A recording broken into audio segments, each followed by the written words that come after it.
Fox News Podcasts presents the Bret Baier Podcast with Fox News chief political anchor Bret Baier. President Trump, you have committed to us, hostage families, when meeting us, that you will bring all of them back home. The killing of journalists in Gaza should shock the world, and those responsible must be held accountable. So we have 20, but there's rumors that some could be dead. It's a terrible situation over there. There's nothing conclusive, but hopefully we're going to have things solved very quickly with regard to Gaza. Well, the man running point on the U.S. effort to help end the fighting in Gaza and also the situation in Ukraine joins us for an exclusive interview. Steve Witkoff is the president's special envoy for peace missions. Thanks for being here. It's my pleasure, Brett. Thank you. Let's start with Israel-Gaza.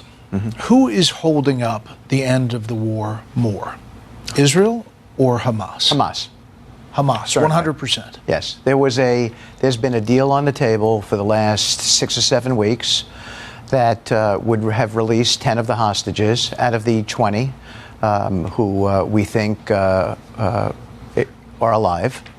And it was Hamas who slow-played that process, and it is Hamas now who's saying we accept that deal. And I think in large part they're saying that and changing their mind because the Israelis are putting some very intense pressure on them. So do you think Hamas should be completely destroyed, as Prime Minister Netanyahu says? You know, that's not my call. I think that there needs to be a deal. There needs to be hostages sent home. There would be a commensurate amount of Palestinian prisoners who would be sent home too. Every time we see a hostage release, we see jubilation on both sides. And Hamas understands that they can have nothing to do with the government going forward. Those are terms of the Israelis and they're terms of President Trump as well. So I guess the question is, should Israel be doing anything differently to end the war and get the hostages home? Well, why do you see optimism in bringing this to an end? Well, we think that we're going to settle this one way or another, certainly before the end of this year. Hamas is now signaling that they're open to a settlement. The Israelis, when they announced this operation, also announced at the same time that they were funding $600 million of aid to go into Gaza.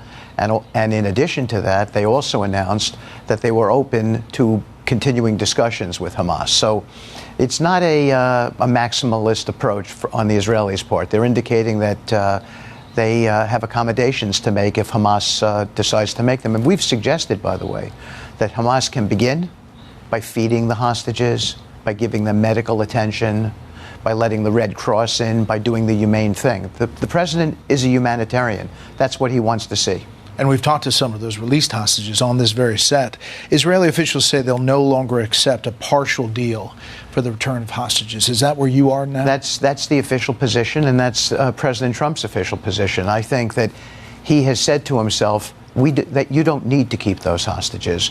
We'll have a negotiation if they want as to what next day it looks like in Gaza after this is all done and what the definition of Hamas is. We can talk about those things, but we adamantly want, and I'm following the president's direction here when I say this, all of those hostages home. This week, obviously, we had Israel killing journalists and rescue workers when this hospital was targeted. There were Hamas leaders there. What is the reaction to that? And are there red lines with the Trump administration and how Israel is moving forward with this? Well, anytime you have civilian deaths, it's a tragedy. The president he feels it.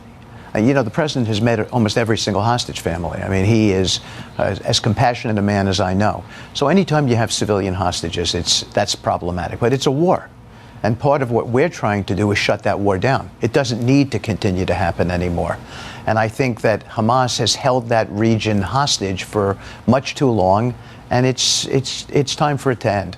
And I think many of the Arab governments, by the way, are in that camp as well. Last thing. You know, it's obviously a very dangerous situation on the ground, but there is a want for journalists to get in there and to tell the story on the ground. Yeah. We've had Bill Hemmer get in on the outskirts there and inside. Is there a thought about that? Well, I've been in there twice with a ceramic vest on, wearing my black Make America Great hat again, and people were cheering when they saw it. Not me, but for the president. He's very well acknowledged there, not just in Gaza, but in Israel. It is a very dangerous place. There's over 30,000 unexploded munitions all over the place. It is a demolition zone, and it's a tough place, and I'm sure Bill Hemmer told you that. Worse than most people would imagine. It's going to take some time. Is there a plan for a day after in Gaza? Yes, we've got a large meeting in the White House tomorrow, chaired by the president, and it's a very comprehensive plan we're putting together on the next day that I think many people are going to be, they're going to see how robust it is and how well-meaning it is. And it reflects President Trump's humanitarian motives here. All right, we're going to take a quick pause here. We'll be back after this. Let me turn to Ukraine, Russia. Here's the president. Think of it. You have your son leaving Russia, leaving Ukraine, their little house, wherever they live with their parents. They're waving goodbye. And then a week later, his head's blown off in a stupid war by a drone. So, no, I'd like it to stop. I want to get it to stop.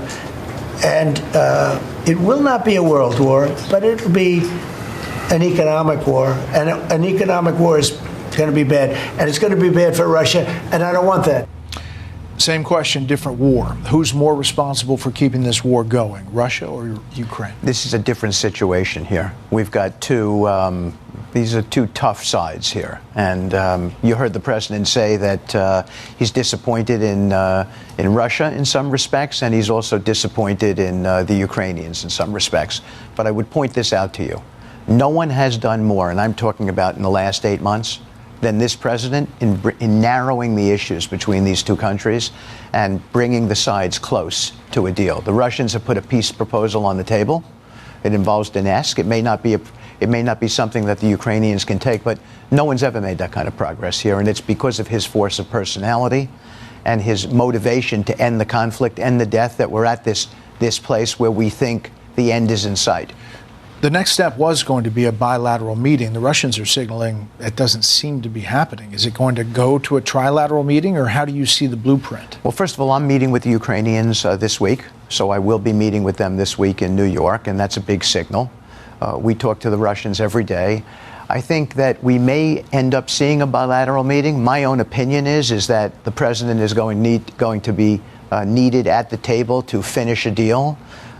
President Putin at the Alaska summit, Brett, actually acknowledged that this war would never have happened if the president had been in office. And did he also say that at that Alaska summit that he wanted peace? Did he tell you that he wanted to bring an end to the war? Absolutely. There's a peace proposal on the table. He has certainly said that, and hopefully he stands by that.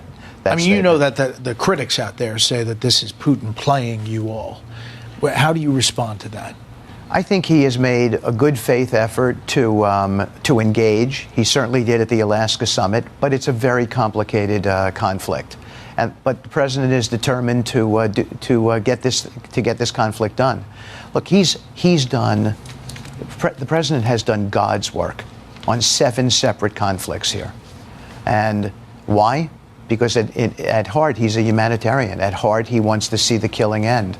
And I can tell you this, I just hope that when it comes time to assess, from a Nobel Peace Prize standpoint, the type of work that President Trump has done, that it's widely acknowledged exactly what has happened out there on the world stage. We've talked a lot about it. We've talked about India, Pakistan, Azerbaijan, Armenia. We've talked about Congo, Rwanda. We've talked about all of those. But the Houthis, I mean, all of it. This one really is a sticking point. Should Ukraine be forced to give up land that Russian forces have not yet conquered? Well, the president has said that the only one who can make that decision are the Ukrainians. That's President Zelensky's call. And I think that they have indicated that it's a more complicated decision than just giving up land. They have to understand what the security guarantees are, and they're entitled to understand those things. They have to make sure that this can never happen again. That is them being a fiduciary for their people. So we have to address all of those things, but we understand that. We have technical teams working on it, and we're hopeful that by the end of this year, we actually, and maybe quite a bit sooner, we actually can find the ingredients to get to that peace deal. Sergei Lavrov saying that the Ukrainian president is illegitimate. The president saying today that's all posturing and BS. You agreed with him as we played that soundbite. But what about the Trump administration? It did put maximum pressure on Iran, a maximum pressure campaign. Why not do the same with Russia? If you sense that they are stepping back from the table, why not drop the hammer and get them back to the table? Well, that's an assessment that the president has to make, and he's got plenty of leverage, of levers to use if he makes that call. Because you sense that the Russian economy is faltering. I don't know if I would say that. I would simply say that I think the president is disappointed. He really is. He's said it to me numerous times, and he's said it publicly. He's disappointed because he doesn't believe that it's not his war, and he doesn't believe it's a war that needs to continue. And he wants the death to stop as well. So I think that he looks at this as, I have to do everything I can. I am the man of the moment who can end this thing. I have to figure out how to do everything I can to bring the two sides together, and if I can't, to force them together. Well, I know that there are a lot of people in this town, Democrats and Republicans, who wish you the best. So thanks for coming in. Thank you, Brett. Appreciate it.